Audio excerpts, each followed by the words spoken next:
Breaking లో చూస్తున్నాం. Ration బియ్యం మాయం కేసులో విచారణకు మాజీ మంత్రి పేర్ని నాని సతీమణి జయసుధ హాజరయ్యారు. విచారణకు రావాల్సిందిగా గతంలో పోలీసులు నోటీసులు ఇవ్వగా కాసేపటి క్రితమే ఆమె తన న్యాయవాదులతో కలిసి కృష్ణా జిల్లా బాంద్ర తాలూకా పిఎస్కు వచ్చారు.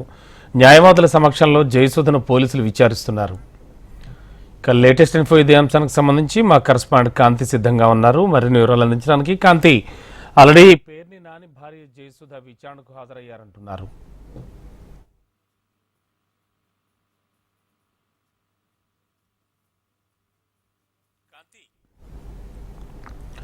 కాంతి, వినబడుతోందా?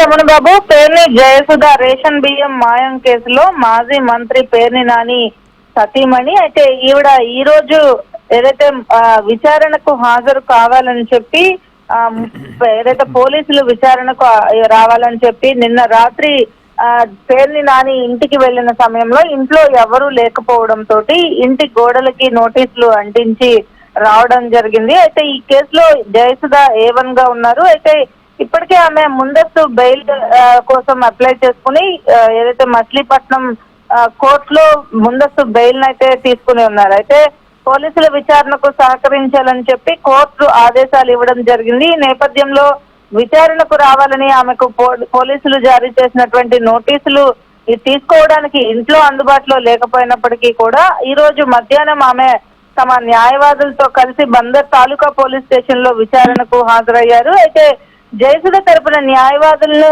ఎవరిని కూడా పోలీసులు లోపలికి అనుమతించలేదు. ఆర్పేట సిఐ యేసుబాబు అయితే ప్రస్తుతం ఆమెను ప్రశ్నించడం జరిగింది. జయసుధ ఏదైతే మచిలీపట్నం మేయర్ కారులో పోలీస్ స్టేషన్ కి రావడం జరిగింది. అయితే ప్రభుత్వ వాహనంలో ఆమె విచారణకు రావడం అనేది కొంత చర్చనీయాంశంగా కూడా మారిన అంశంగా చెప్పుకోవాలి. అయితే పేరుని జయసుధను ఎవరైతే విచారిస్తున్న సమయంలో అక్కడ పోలీస్ స్టేషన్ వద్ద వైసీపీ శ్రేణులు అయితే హడావుడి చేయడానికి ప్రయత్నించారు. అయితే ఆమెను ఎంతసేపు విచారిస్తారు అంటూ కూడా పోలీసుల పైన కూడా ఆగ్రహం వ్యక్తం చేసిన పరిస్థితి అయితే ఉంది. అయితే విచారణ జరుగుతున్న గదిలోకి వెళ్లేందుకు యత్నించగా పోలీసులు వారిని అడ్డుకున్నారు. అయితే ఆమెకు ఆరోగ్యం బాలేదు, ఆమె ఎంతసేపు ఆమెను విచారిస్తారు అంటూ ఆమె తరపున న్యాయవాదులు కూడా పోలీసులను ప్రశ్నించినట్లుగా తెలుస్తా ఉంది. అయితే మొత్తంగా చూసుకుంటే పేర్ని జయసుధ A1 గా ఈ కేసులో ముద్దాయిగా ఉన్నారు. దాదాపు 7,500 బస్తాల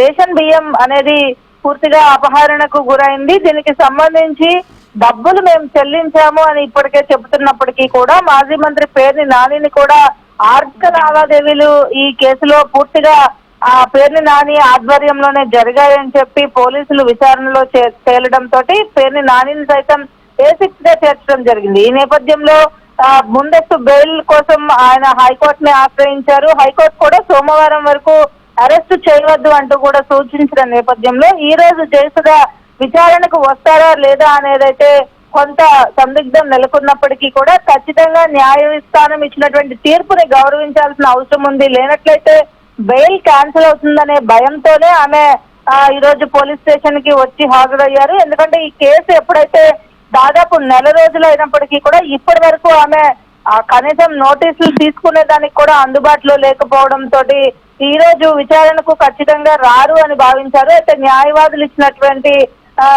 ఏదైతే సలహాను తీసుకుని ఆమె ఈ రోజు విచారణకైతే హాజరైన పరిస్థితి ఉంది. అయితే పోలీసులు మరొకసారి కూడా ఆమెను విచారించాల్సిన అవసరం ఉన్నట్లుగా చెప్పారు. రమణబాబు, ఓకే, ఈ విచారణ ఇవాళ ఎంతసేపు కొనసాగే అవకాశం ఉంది? అలాగే ఆమె వెంట వైసీపీ శ్రేణులు కానీ వైసీపీ నేతలు కానీ ఎవరన్నా వచ్చారా?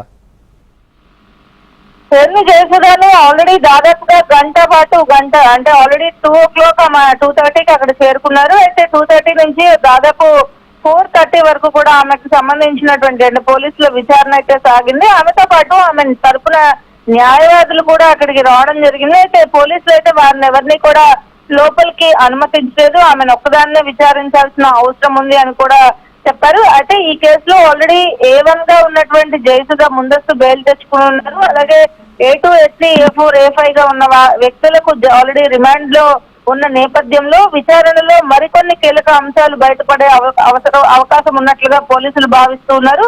సో మరొకసారి ఆమెను విచారణకు పిలిచే అవకాశం కూడా ఉంది. Ramana, okay, thank you Kanthi.